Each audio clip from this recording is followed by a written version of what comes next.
All right. So that, and I want one other thing. Just bear with me.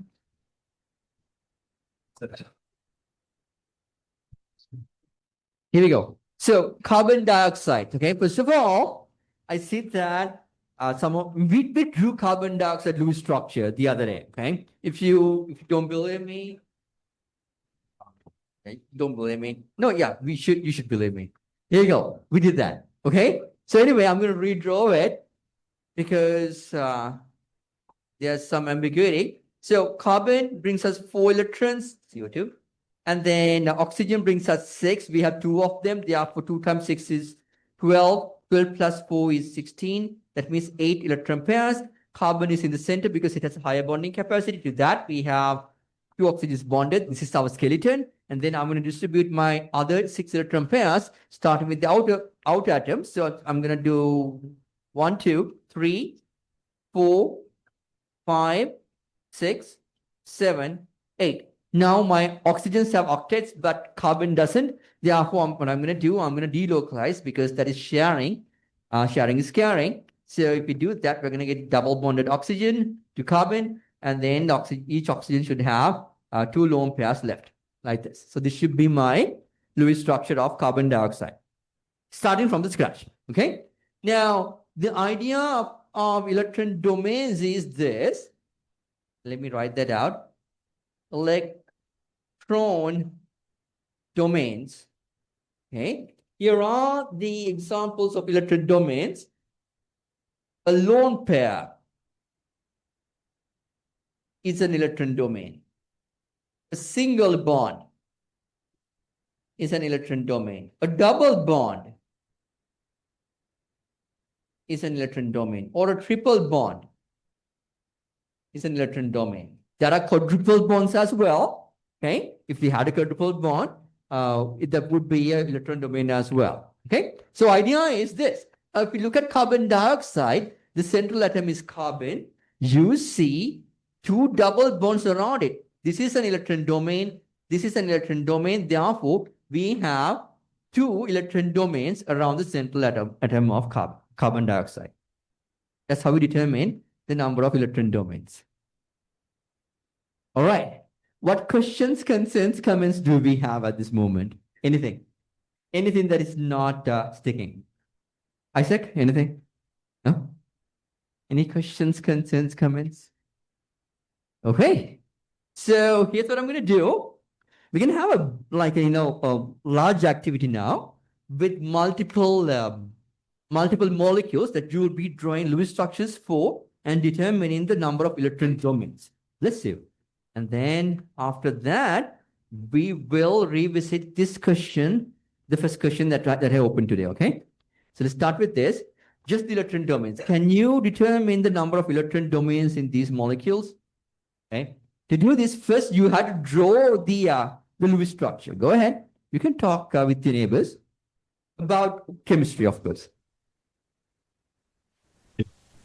Now, some of you might be having this dilemma, okay?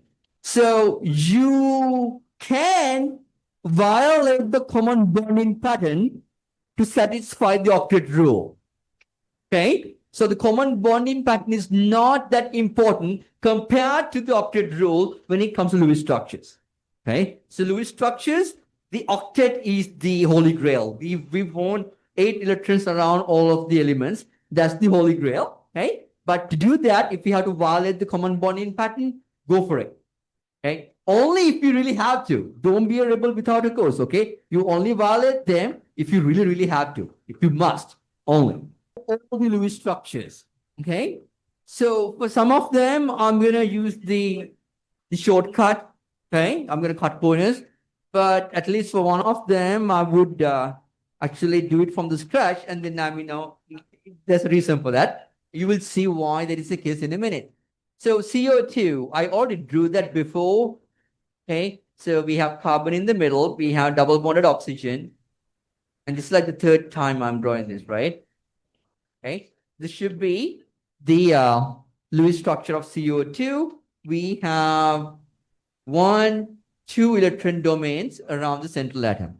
And please read the question. The question is asking you to determine the electron domains around the central atom. Not all of them, only around the central atom. That's why it is 2. If you count all the lone pairs and everything which are on oxygen, which are terminal atoms, you're not going to even see the answer in the provided list. Okay, so that's why it is important to read the question.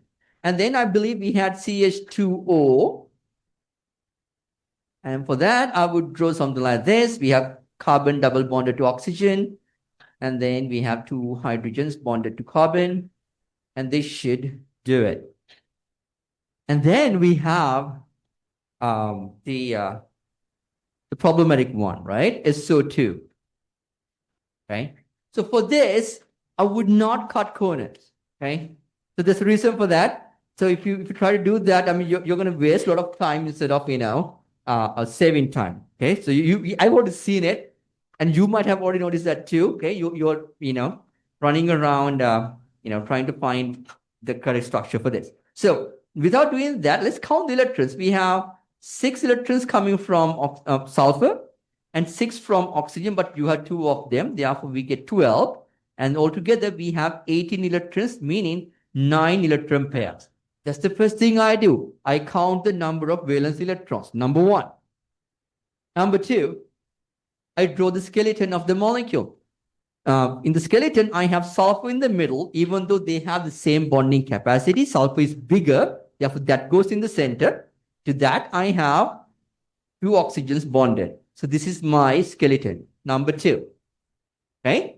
And then I distribute my other electron pairs starting with the outer atoms. I've used 2 of them already. 1, 2. So 3, 4, 5, 6, 7, 8. Okay. 9th one cannot go on an oxygen because oxygens already have octets. Therefore, that one must go on sulfur like this.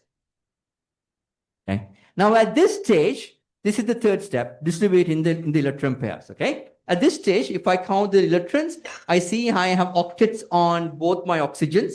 I have 4 electron pairs around oxygens. Therefore, oxygen is fine. However, sulfur only has 3 electron pairs, 1 lone pair, and then 2 bonding electron pairs, meaning only 6. Therefore, we need to share some electron pairs from oxygens, 1 electron pair from oxygen with sulfur. But we have 2 options. We can either share these lone pairs from this oxygen, option 1, or we can share from this side, option 2. If we do option 1, then I'm going to get, let me see, I'm going to draw it here. I'm going to get a double bonded oxygen on my left-hand side. Okay. And a single bond on the other side. But if I do option 2, then I'm going to get my double bond on the right-hand side. And the other side has a single bonded oxygen like this. So I have 2 options now, right? So whenever we can draw 2 Lewis structures for the same chemical formula by changing the position of a double bond, we say that these structures are resonance structures. This is the idea of resonance. Okay, these are resonance structures. Okay, so when we have resonance structures, the actual structure is not this. This is just one Lewis structure, and not this one, because this is another Lewis structure. It's going to be a hybrid of all my Lewis structures. So if I draw a hybrid of these 2, then I'm going to have sulfur in the middle, and the bond on the left-hand side is not a double bond, not a single bond, as in this structure, but it's going to be in between. How do I represent in between bonds? I have a solid line and a dashed line. So that shows an in between bond between single and double. Same thing on the other side. It's not a single bond as in my left-hand resonance structure. It's not a double bond as in my right-hand resonance structure. It's going to be in between single and double. Therefore, I'm going to draw like this. Okay. So this is known as my hybrid structure. I'm going to use red. This is the idea of hybrid structure. Hybrid of the resonance structure. Okay. So in the actual case, this is what we're going to say. We're not going to see either one of those resonance structures. We're going to see a hybrid of all my resonance structures. That's what just going to be the idea. Now, the cool thing about resonance is the double bond electrons are not delocalized only between two atoms anymore. It is delocalized between three atoms. Okay. So this is known as extended delocalization. Delocalization of electrons. Because bond formation delocalizes electrons between two atoms. Now, due to resonance, electrons are delocalized between more than two atoms. Okay? So we know delocalization is the key here. Delocalization brings down the kinetic energy because electron has more space. Therefore, it slows down and it brings down the potential energy. Okay? Because there's less electron-electron repulsions, and that means it brings down the total energy. Okay? And that's why resonance is stabilizing. Okay? This is the idea of stabilization. Let me write the word stabilization so that we know that whenever we talk about resonance, the stabilization go hand in hand with resonance. Okay, this is a detour because I know that this is not the main topic of discussion, but because we are looking at it, why not? We'll just talk about it anyway. So everything that you need to know about resonance is in this, is on this page. Okay, on this 1/3 of a page. All right. What questions, concerns, comments do we have at this moment? Any questions, concerns, comments that I can clarify? Try to clarify, maybe. Laila, thank you. Peyton, thank you. So why does resonance go hand in hand with stabilization? Resonance? Yeah. Oh, because resonance makes the electrons delocalized. Right? I mean, when you form a bond, it is delocalized between two atoms, right? Electrons are delocalized between two atoms, but due to resonance, electrons are delocalized between more than two atoms. It is spread out in a large space now. That means it brings down the kinetic energy because electrons have more space. When the electrons have more space, they slow down. Therefore, the kinetic energy goes down. And also, it decreases the repulsions between the electrons. Therefore, the potential energy goes down. Therefore, total energy is going down, meaning stabilizing the system. Okay. Yeah? Yeah. Delocalization is the key here. Same as before. Any other questions, concerns, comments? Yes, sir. Ronaldo. So would you just say that resonance is just a larger covalent bond? No. No. No. Because bond is always between two atoms. Resonance happens between more than two. It can be in three here, it can be four, sometimes it can be like multiple atoms. It's not a bond. Yeah? Bond is always two atoms, but here, multiple atoms. Okay. Yeah? Yeah. Any other questions? Yes, we have another question over there. Remember your name, sir?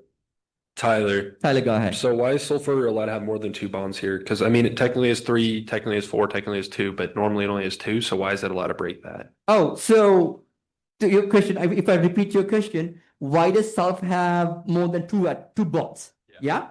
So again, you're gonna see not just sulfur, any atom except for hydrogen can break the common bonding pattern just to satisfy the octet rule. Because when it comes to Lewis structures, octet is the key. Yeah. So to satisfy that, you can break the common bonding pattern. Yeah. So the octet rule takes priority over the common Exactly. bonding pattern. Okay. Exactly right. Yes. That is exactly the point. Any other questions, concerns, comments?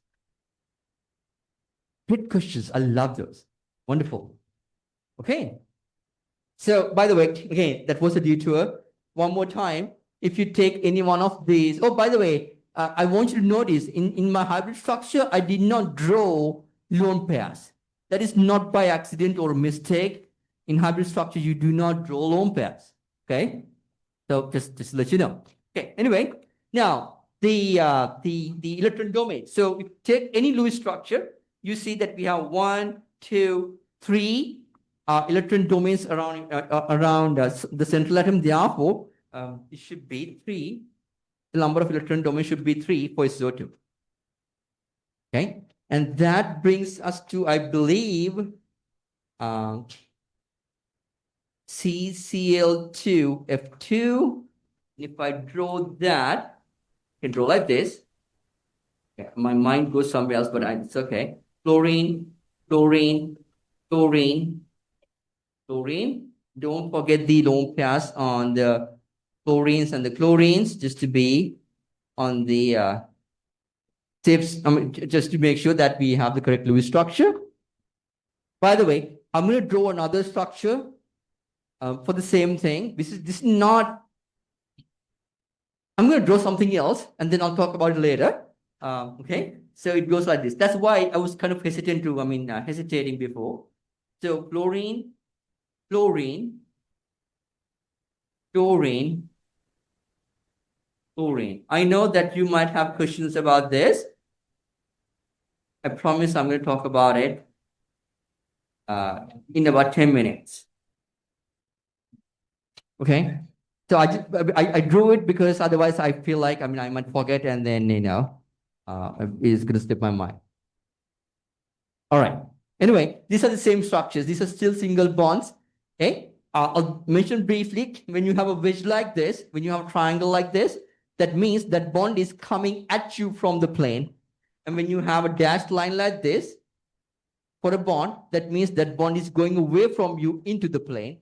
When you have solid lines like this, that means those bonds are on the plane. So this is a way of drawing 3D structures on a 2D plane. But I'm going to come back to this after talking about the geometry of this molecule. And then I believe we had NCl3 or maybe NH3. Okay. NH3, which looks like this. Oh, almost do the other one. NH3 and H2O, which look like this. Okay. And electron domains, we have 1, 2, 3, 4, 1, 2, 3, 4. And then here, 1, 2, 3, 4 again, 4 electron domains. All right, I'll take questions now. I'll give you 30 seconds to think about them. And then if you have any questions, I'll take them. Take 30 seconds. Okay, go over your answers, check your answers with mine, and then think about your questions. Ask your neighbor, ask learning assistants, and then me.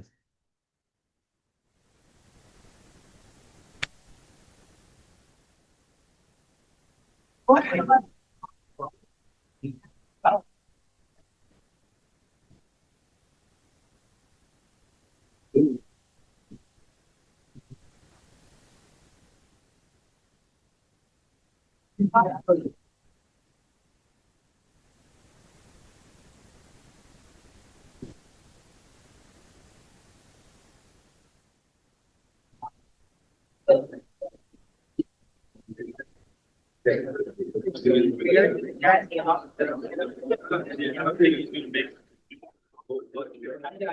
right. What questions, concerns, comments do we have at this moment? Any questions, concerns, comments?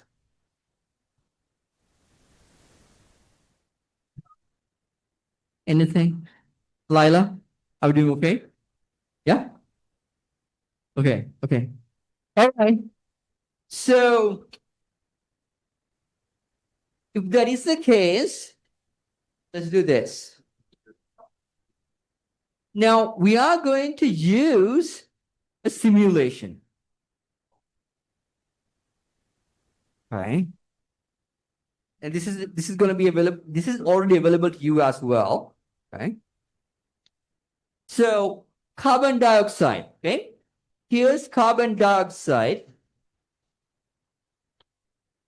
I drew that. Now we know, please pay attention for this, really important. If you can understand this right away, you're going to save a lot of time in the long run, okay? So here's carbon dioxide, okay? As we know, we have 2 electron domains. Now, I want you to think of, get this, electron domains as balloons. Okay? If you have two balloons in your hand, if you hold two, like, fully inflated balloons in your hand, what kind of a shape would they form? How would they arrange in the space? If you hold two balloons in one hand. What's that? How would it look like? I'll show you in a different way. So let's think of these as my balloons, okay? I just want you to tell me what you see.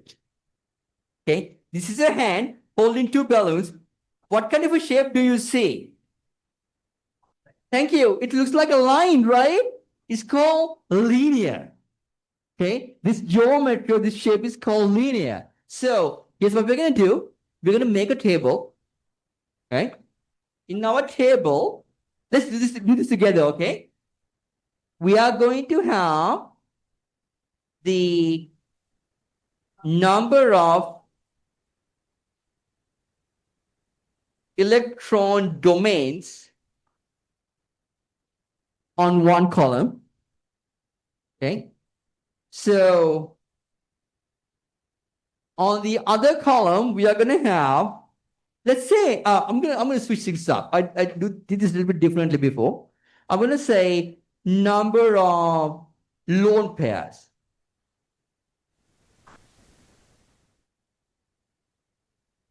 Lone pairs on the next column. Okay. And then the other column, I want it to be electron domain geometry. Electron domain geometry, or EDG. You might have seen this before. Okay. And the next column, I'm going to have molecular geometry. Molecular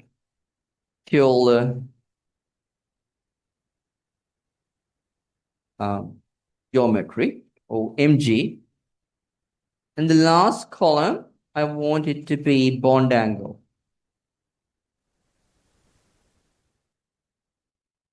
Okay. Now, for carbon dioxide, we have two electron domains around the central atom. Okay. And then so whenever we have two electron domains, our electron domain geometry is linear. Let's see.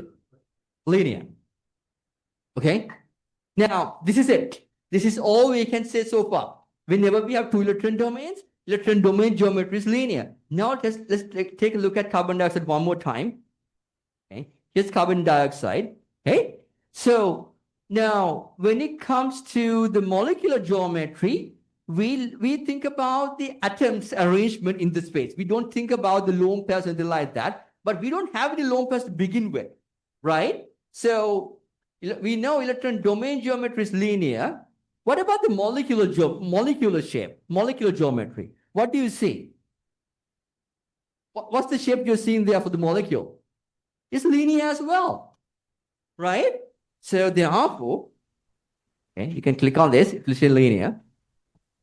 You can write in our table, okay, we have 0 lone pairs, and therefore my molecular geometry, or MG, is linear as well. What about the bond angle? It's 180, right? So the angle between the two C double bond O, so CO bonds is 180. Look at this. Now, it's a line, okay? The angle between the bonds is 180. And that's what goes into the last column. 180 degrees. Okay. Let's do one more.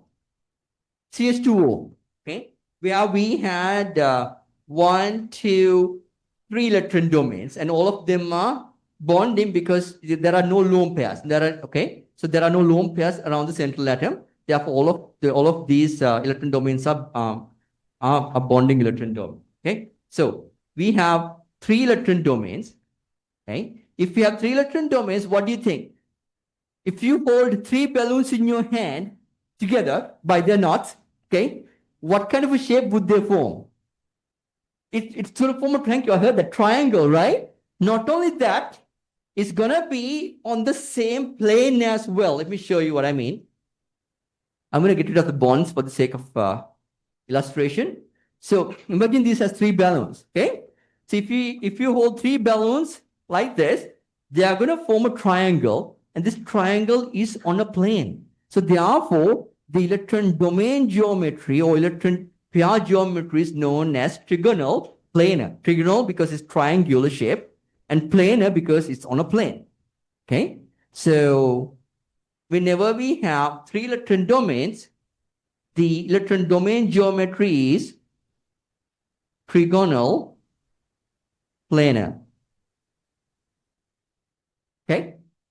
Now, in the case of CH2O, all my electron domains are bonding electron domains. There are no lone pairs around the central atom. When that is the case, whenever our electron domains are all bonding electron pairs, our molecular geometry is also same as electron domain geometry. So I'm going to write trigonal planar for the molecular geometry as well. Let me show you what I mean. Let me get rid of this. Here's my, oh, not this. Here's what we have. Okay. So you can see that it is again triangle in shape and it is on a plane. Therefore, the molecular geometry is also trigonal planar. What about the bond angle? What's that? 120. Thank you. It's like, the entire circle is 360. 360 is divided into three pieces. This is around 120. Okay, I said around 120 for a reason. If you want to discuss that more, I'm happy to, but it's around 120. Okay, I'll tell you why I say it's around 120. The reason is this. Okay, you see that one of these bonds are double bonds, right? Double bonds take up more space.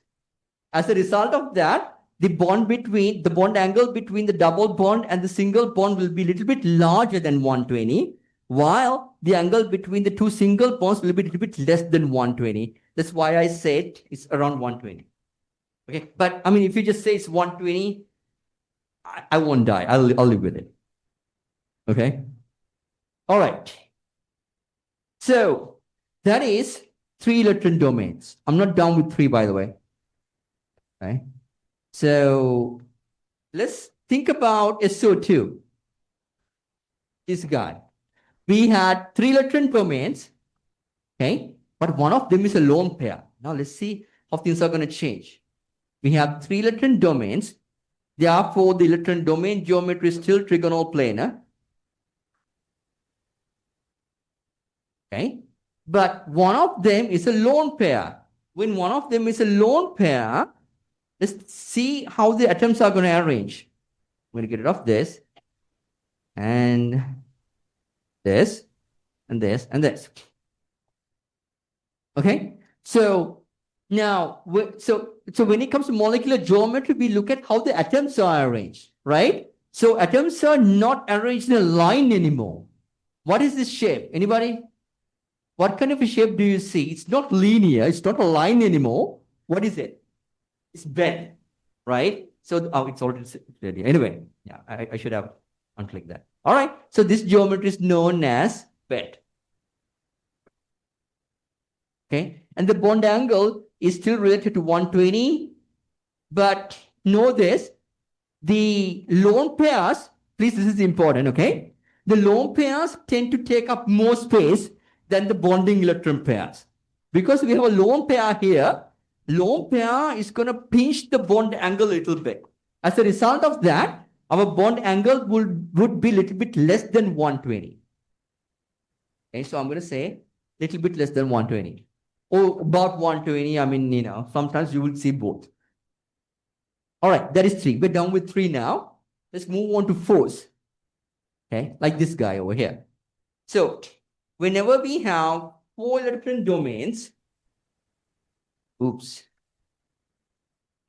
Okay. How many of you had four balloons in your hand? Anybody? What kind of a shape do you see? Can you write the shape on your whiteboard? What shape would you call it? If you hold 4 balloons in your hand, what shape does it form? Can we give it a name?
All right.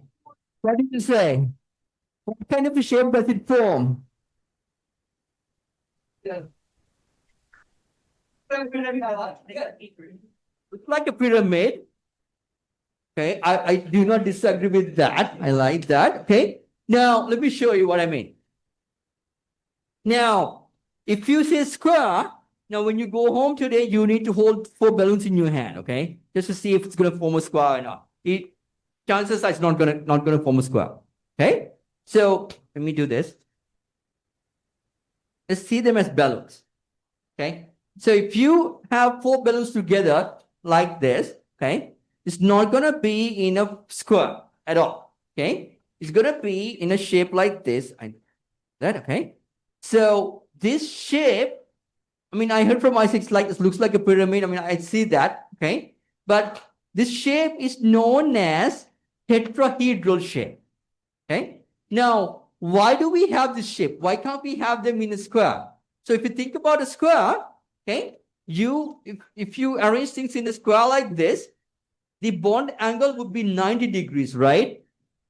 But when you have tetrahedral shape, the angle between the bonds, so angle between these balloons would be greater than 90 degrees. It is 109.5 degrees. So the idea is to separate them as much as possible. Then 90 degrees doesn't cut it. When we have 4, we can separate them even more by arranging them in like this shape, like Keeley deposition, like that. Yeah. So that has more distance between your limbs when you do that than a square. Yeah. That's why we have this shape.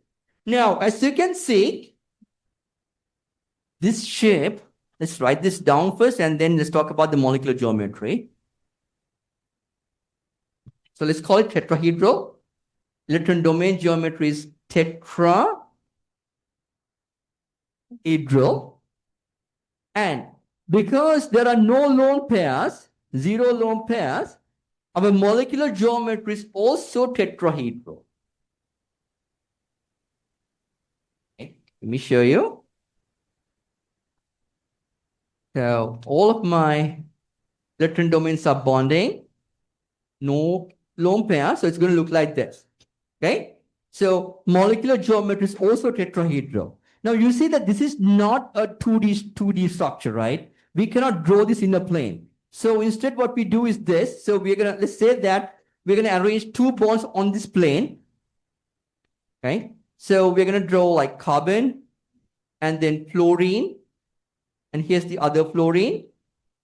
And then here's another chlorine atom coming at you from the plane. You indicate that by drawing this wedge like this. So this is my chlorine.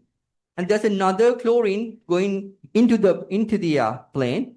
So for that, I'm going to use a dashed line. So I'm going to draw chlorine there like that. So one more time, I drew this. So we have fluorine. If you have, can be 4 fluorine atoms as well. Fluorine. Same idea. CF4. So we can draw the structure like that. Okay. And this is how we can draw 3D structures on a 2D plane. Okay. And then if you see this in your textbooks in the future, you know what you're looking at, but you don't have to worry about reproducing this yourself on an exam or something. But when you see them, you should know them now. Okay. Because you have seen them now. All right. What questions, concerns, comments do we have? And the bond angle, like we mentioned, is 109.5. Okay. Just for the completion, do that. 109.5 degrees. Any questions, concerns, comments at this point? Anything? Do you have a question? Wonderful. I see two questions. Ronaldo and then Leo. Ronaldo, go ahead. So you said that the double bonds, right? They take up more space. So Yes. for the molecular structures with 3 electron domains, would you have to worry about the specific bond angle, and would that change from 120 degrees? You're talking about this, right? This line over here? I guess either with 3 electron domains. Or, If all of them were double bonds, or like oh, if all of them are double bond, it's even Steven, right? So it's even. So it's Okay. fine. It's going to be 120. okay. Yeah. We'll do more examples to make things clear. Leo? I was just wondering, could you explain why it's 109.5, the Oh, angle? because it's not 90, it's not on a plane. And when you arrange them in a 3D space, 3D arrangement, you can spread them out a little bit more, and that turns out to be 109.5. It cannot be 120 either, because 120 is too much. 109.5 seems to be the angle between the balloons when you arrange them like that. But is there no way to like find that? You can measure it. Okay. So yes, seriously measure it, yeah? So if you measure it, you're going to see it's 109.5, which is perfect tetrahedral. Yeah. All right. Now let's do NS3. We have it right here. Again, we have 4 electron domains. There are 4 electron domain geometries tetrahedral. Okay. And then we have 1 lone pair. Okay. When we have 1 lone pair, I'm going to show you that in my simulation now. Okay. Replace this with this. Kind of looks like a spaceship, right? Like alien ship. Yeah. So anyway, now if you look at the atom arrangement, what can you see? What kind of a shape do you see? Now, does anybody know? What shape is this? Yeah, this is called the trigonal pyramidal shape. Trigonal because your faces are triangular, okay? And it looks like a pyramid. Therefore, the molecular geometry is trigonal pyramidal. Okay. So let's write that down. This is trigonal pyramidal. By the way, the bond angle is related to 109.5 because it's determined by the electron domain, number of electron domains. But because of the lone pair, your bond angle will be a little bit pinched. Therefore, it should be less than 109.5. Just mention that. Now, last thing is water. We have 4 electron domains. Therefore, the electron domain geometry is tetrahedral. Okay. And then 2 of them are lone pairs. So if that is the case, you see that. Replace one of them. So your atoms are going to arrange in a shape which is kind of familiar to us. We have seen this before. What did we call this geometry? It's not in a line, it is bent. Yeah. So even with tetrahedral electron domain geometry, we can get a bent molecular geometry, and this is the proof. Your water is bent because of that. Bent, and the bond angle is less than 109.5. Now, just to remember the tetrahedral part, we're done. This is all the options you're going to get when it comes to the molecular shapes, so the molecular geometries in Chem 151. Okay, by the way, everything is here. I want to mention one other thing just for your understanding. That is about tetrahedral geometry. Okay, so we call this tetrahedral because tetra means four. You have four faces. So you have one, okay, you have another one over here, two, another one over here, three, and another one under it, like over here. Okay, so you have four faces. That's one. That's how the name tetrahedra comes into play. Tetrahedral came into play because of that. And you're gonna see a little bit later when you take advanced chemistry classes, you will hear things about things like octahedral. So octa means 8 faces, and dodecahedral, so like the 12 faces, and so forth. And then they're coming from they're stemming from this idea of number of faces. Okay, it's just something extra, just to for you to appreciate. All right, what questions, concerns, comments do we have at this moment? Anything? We're done with all the possibilities for the geometries. Any questions, concerns, comments? Isaac, can I have the mic?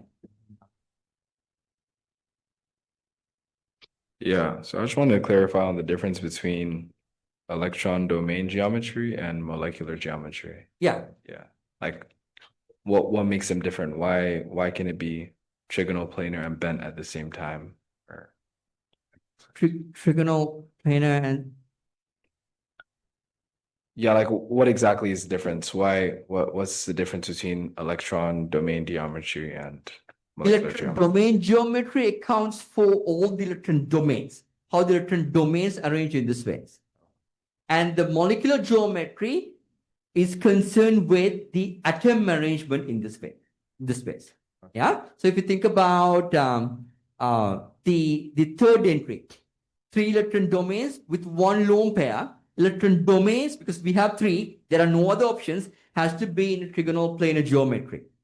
But if you think about just the atoms, they're arranged in a bent geometry. Therefore, the molecular geometry is bent. Does that make sense? Yeah. Any other questions, concerns, comments? Those are good questions. I know that those are the questions you should have when you initially learn something new. Yeah. We have another question. Yes.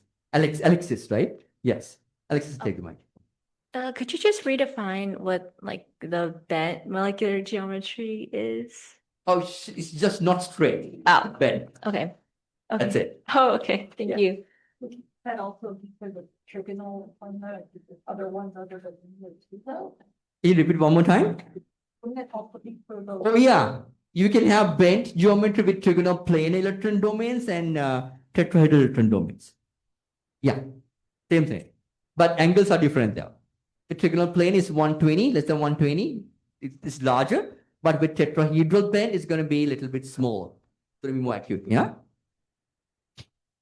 Yeah. In tetrahedral, it's going to be angle small. Angle is going to be smaller than in trigonal plane. Yeah? All right. So let's do this. I'm going to open 2 activities at the same time. First one is concerned with electron domain geometry. Please read the questions, okay? First one is electron domain. And the second one is molecular geometry for the same species. Here we go. All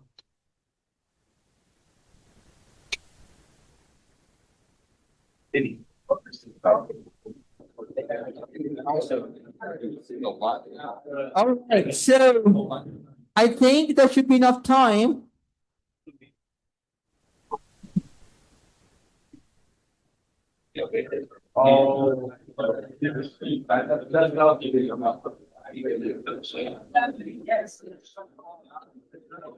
I'm going to close the first question on electron domain geometry in 5, 4, 3, 2, and 1. Now, I'm not going to go over them again because I literally went over the same species one by one in my notebook. Okay. So, for example, SO2, I think we got 153 here. The reason is we were not paying attention to this question because the question is asking for the electron domain geometry. Whenever we have three electron domains, just like in SO2, electron domain geometry must be trigonal planar. There's no other option. So let me just point that out one more time. For electron domains, there are only three possibilities. Either it should be linear, trigonal planar, or tetrahedral. No other possibilities are there for electron domain geometries. Okay, there are only three. Keep that in mind. And then I think that's the only issue with that question is so too. And industry again, somebody might have like overthought and it said trigonal pyramid or something like that for industry. That's the only way to mess things up for industry. Okay, anyway, so these are the correct answers as well. Okay, if you guys can fix SO2, that would be wonderful. I'll reopen it. And then molecular geometries, I have more than 90%. I'm going to close it now. And it looks something like this. And these are the correct answers as well. 90% of us are there. All right. Do we have any questions, concerns, comments at this point that I can clarify or try to clarify? I kind of want to do something interesting. So let's try it anyway. I'll come up with something else for next time. So let's do a SF4. Can you draw the Lewis structure of SF4? SF4. Go ahead.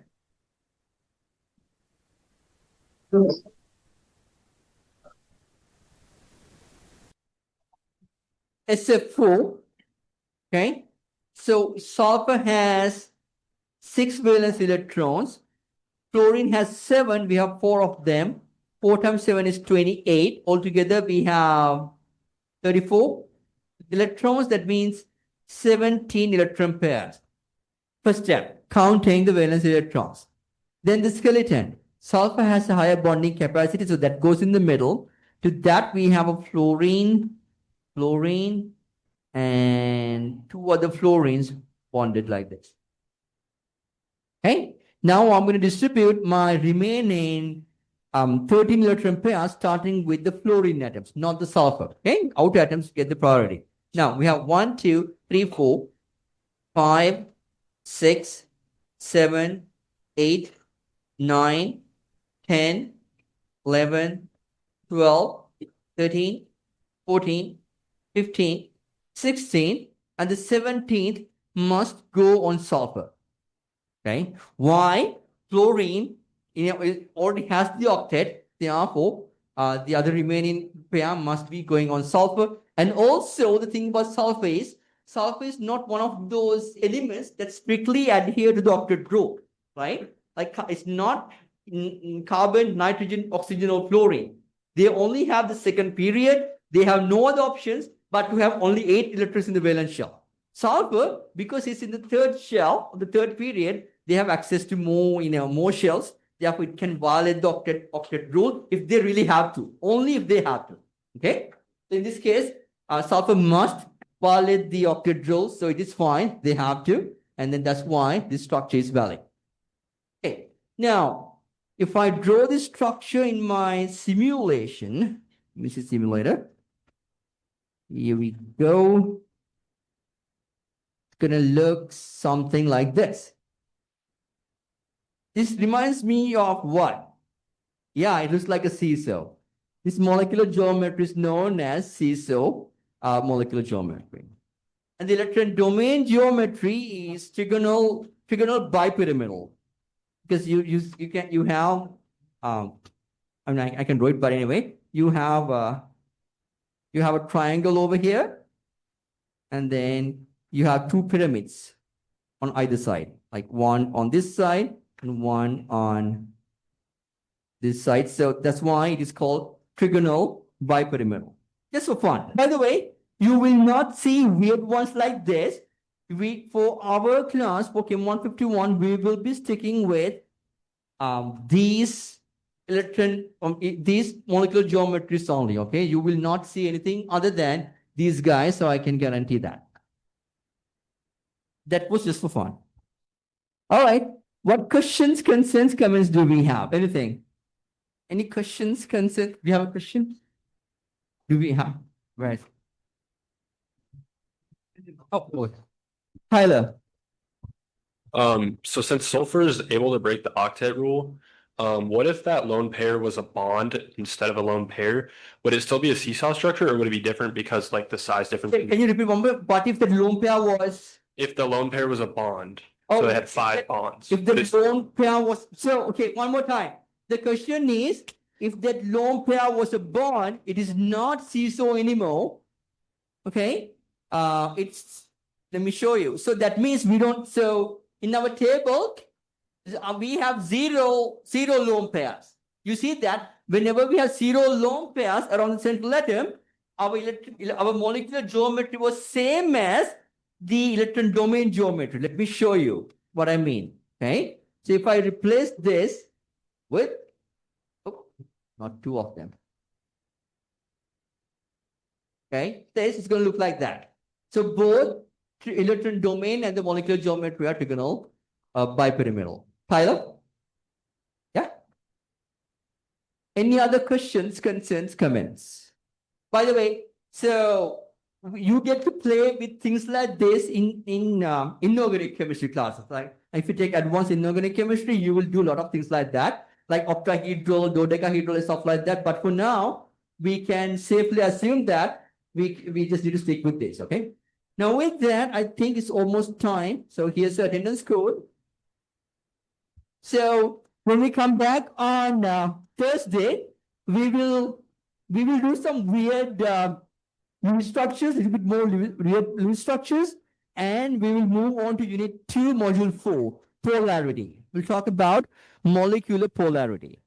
All right, bye everybody. See you Thursday. Yeah. Does the sulfur just use its